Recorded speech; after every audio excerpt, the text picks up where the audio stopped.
The issue of living in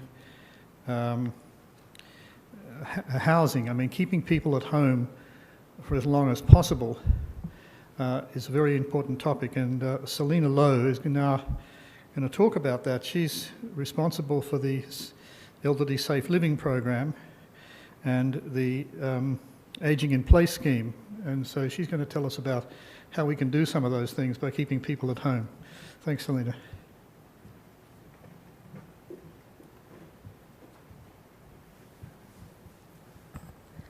Hi, good afternoon, ladies and gentlemen. It's really my honor to share the initiative of the Hong Kong Housing Society for the program with the name of the Elderly Safe Living Scheme. For the Hong Kong Housing Society, it was established in 1948. It is a non-governmental organization and aims to serve the needs of the Hong Kong community in housing and related services. It has pioneered in providing different kinds of housing projects and related services to service the needs of different housing markets in Hong Kong. Based on the concept of aging in place, Hong Kong Housing Society pays close attention to provide safe, convenient, and comfort residence for the elderly, and devotes its raising their quality of living.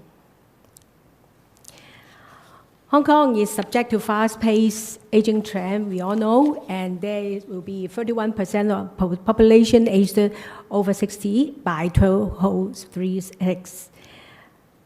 For Hong Kong government, how to face the aging populations, the policy is focused on the aging in place. This will be the core, and institution care will be the backup. However, that one of our 6 elderly will fall each year, and around 5.5 incidents rate per 1,000 elderly people suffered from stroke in each year. How they can live in their own community? We heard about age-friendly city, age-friendly even hospital ward, in order to let the elderly to go back home to be recovered. But however, when they go back to their home, will their home be a safety home for them to stay in the community? Sometimes not. There are, in fact, many home houses prevent elderly with mobility impairment from aging in place. Yet there is some solutions. Home modification will show the way how the elderly can age in place. When elderly and caregivers are not aware of this, we hope the ESLS aims to fill the gap, and the elderly homeowners living in the community will receive the service. Aging in place is a concept looking to the future of an aging world and aiming to reduce the number of people living in institutions. In home modification and enhance accessibility and usability of home environments, strengthen personal autonomy and improved independence in performing daily activities, and reduce the caregiving burden. It will become a key factor to enable individuals to aging in place, and home modification have been shown to have a positive relationship with the aging in place. This Elderly Safe Living Scheme launched on September 2013, and it pilot to elderly private homeowners in 5 districts with high concentration of elderly in Hong Kong. We aim to raise community awareness about the concept of the age-friendly home environment and the need for home modifications. We try to provide services to provide the elderly to age in place. This scheme is in 3-dimensional education cum service program. First of all, we have the education. We conduct roadshows and educational talks to raise the awareness. And there are also consultation to provide community-level suggestions and advices to achieve safe living at home by occupational therapies and also building surveyor. We will conduct assessment when they are ready for the assessment and modification. We will go to visit to a home, conduct an occupational home assessment by occupational therapists, and Hong Kong Institute of Surveyors volunteer building surveyors. Our recommendation report will be sent to them for their further reference and renovations. After that, the occupational therapist will pay a second visit upon the completion of the home modification. Let's see the results. From September 2013 to December of 2014, we have already gave the education to 27,000 people, both elderly and caregivers. And we have rendered 53 consultations, and 110 elderly have carried out that's these home assessments. Completed home modification ranged from 16.3%. For those still undergoing the process is 42.7%. And they're still pending or thinking, considering is about 32%. Some are not applicable because they have been institution. It is about 10%. We evaluate these ESLLs by two methods. One is social return on investment, SROI, and the other is the effectiveness of home modifications. For the SROI, it is a special kind of cost-benefit analysis. In this, we find that a social return on investment is 3 to 1. That is, we spend every $3 of social value, we gain $3 of social value for every $1 Hong Kong invest. Let's see the input. We have calculated the ESLS scheme cost, including the salary, the facilities, and also the cost for the modification, and also the volunteers' effort. We also assign value for this hidden cost as well. So altogether, it is all sum up to $5 million. For the impact, we have devised quite a few of these impact items. First is the reduced health hazards, reduced anxiety, delayed institutionalization, increased independence, reduced burden on carers, avoid the cost of hospital treatment, increased awareness, and volunteer satisfaction. And among this, we find that the delayed institutionalization is the major impact, and also let us gain more value from this investment. And also the carers also have reduced their burden, say they are become not so tired in caring their elders, and also their stress was released. And they also have increased their awareness.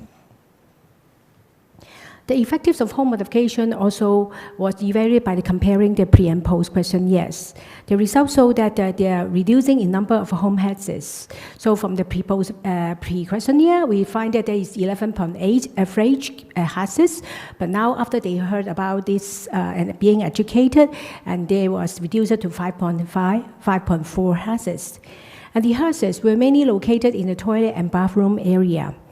And with this awareness and modifications, they have improved the convenience and the satisfaction of the shower area concerned by both elders and caregivers.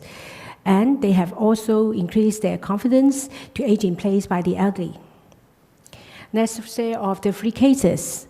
So this is one of the elderly living in Hong Kong, aged 65 female, living with spouse and domestic helper, having suffered from spinal disc herniation and placed with a corridor and with one person assistance, and require one person assistance for daily living activities.